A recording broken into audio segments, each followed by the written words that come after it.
Now, after talking about Supreme's billion-dollar status, it got me thinking, what other brands, what other labels have potential to be billion-dollar brands that hail from the street, of course? Now, after a quick word from our sponsor, we're gonna dive deep into 5, because I only got 5.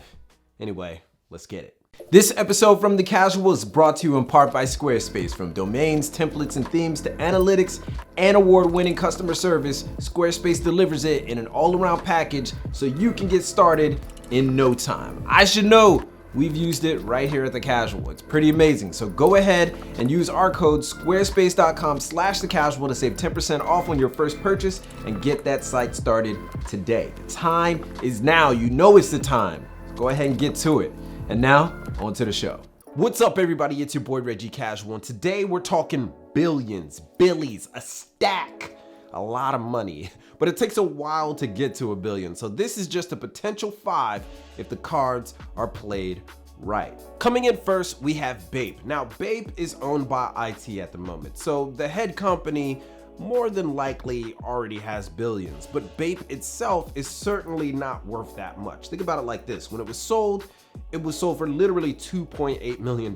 As such, we may never know if it will ever reach billion-dollar status, but it has been growing rapidly over the last few years and remains relevant despite being expensive, because it is. The potential is there, but it may hit a wall if it becomes too stale, which it's in danger of doing. Now, due to its growth in all of East Asia and parts of the West, that may not be the case. Bape is forever tied to the world of streetwear, so we'll just take a wait and see approach, but we'll probably never know.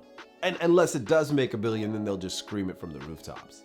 Off-White is certainly the outlier in this list. There are a lot of factors that may not go its way in the billion-dollar department. But as people get more money and as Asia keeps growing, at least in China, Off-White may have a chance at billion-dollar worth. Consider this: Virgil is by far the most storied person in street fashion outside of the godfathers like Jebbia, Nigo, Hiroshi Fujiwara, Kanye, and he's already in the bona fide industry of fashion, which takes in a lot of cash. Now, as long as he remains relevant, so will Off-White. But the single reason why it might not reach the billion-dollar status is because the point of entry is incredibly high, meaning it's expensive. But again, it took Supreme like 20 some odd years to get there. One can only imagine where Off-White will be given the same amount of time. Needless to say, a lot of money is being thrown around these days. Who's to say Off-White won't get it?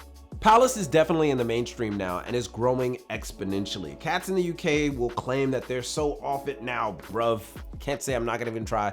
But in the West and in Asia, Palace has just gotten started. With new locations in Tokyo and LA, Palace has cemented itself as the near heir apparent of Supreme. Clocking in notable collabs and engaging in hype frenzy, Palace has the potential to be one of the biggest labels in the world.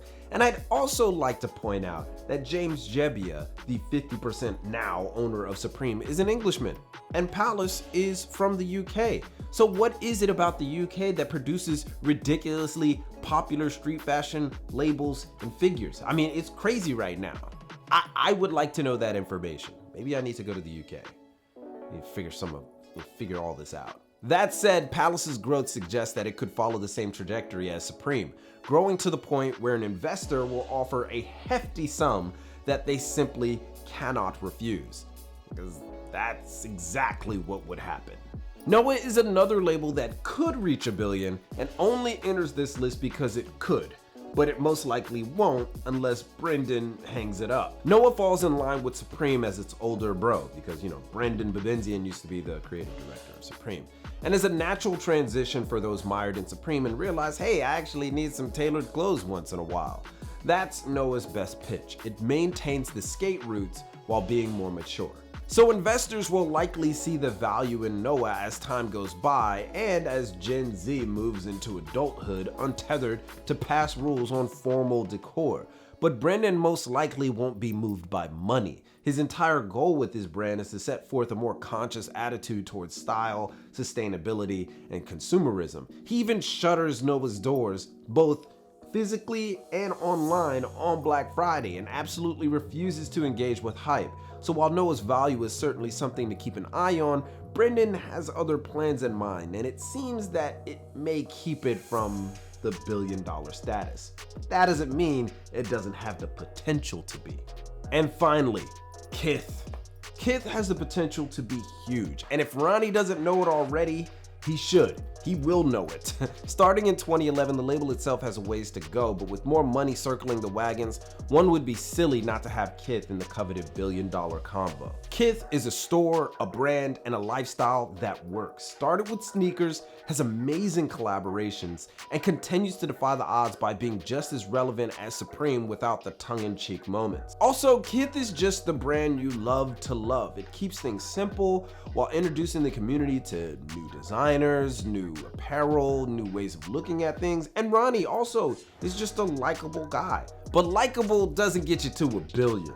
Now, Kith has amassed an amazing following, and here in Japan, all we have is a Kith treats shop. But whenever they launch merch at the ice cream stand, the line is bananas. There's certainly major hype surrounding the brand, but the people don't see it as that hype, which is a great place to be for investors because Kith is most likely to sustain success. So when it comes to a brand that can introduce the entire culture of street fashion and streetwear to new designers and have a lot of crossover appeal, Kith is that label. With Kith, it just has a great entry point. Not only is it easy to buy into and you're still gonna get some pretty good stuff at that level, but it can go all the way to the luxury level with its collaborations with, say, like Moncler. So when you have a label that can expand the base that wide, even more than an Off-White or a Supreme, then you might have a winner and you might have $1 billion brand.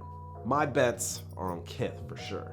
So that's 5, but unless there's gonna be like a whole lot of money thrown around in the next few years, we probably won't see the outcome of this anytime soon. It took Supreme 23 years again, and many of these guys on this list have only scratched the surface. That being said, what do you think? Any brand you think that could become the next $1 billion cash cow? Or is it yours? Or what about the ones on this list? Let your thoughts be known in the comments. Give a thumbs up if you like this video, and follow your boy on Instagram at Reggie Casual to see how I put some of this stuff together, and the Casual Official at thecasual.co to find fits and finds here in Tokyo. A big shout out to Squarespace for sponsoring this video. Be sure to take advantage of the 10% discount using our link below. そしてまだやっていないなら subscribe をするなように if you haven't already. Don't forget to subscribe, but most importantly, keep it locked right here for all of your info on international street fashion and culture from Tokyo. It's your boy, and keep it casual. Yoroshiku onegaishimasu, and I'll see you guys in a minute. I was a little bit under the weather, man. Yeah, I have this like congestion all in my nose. I can barely say a word. It's bad. It's bad.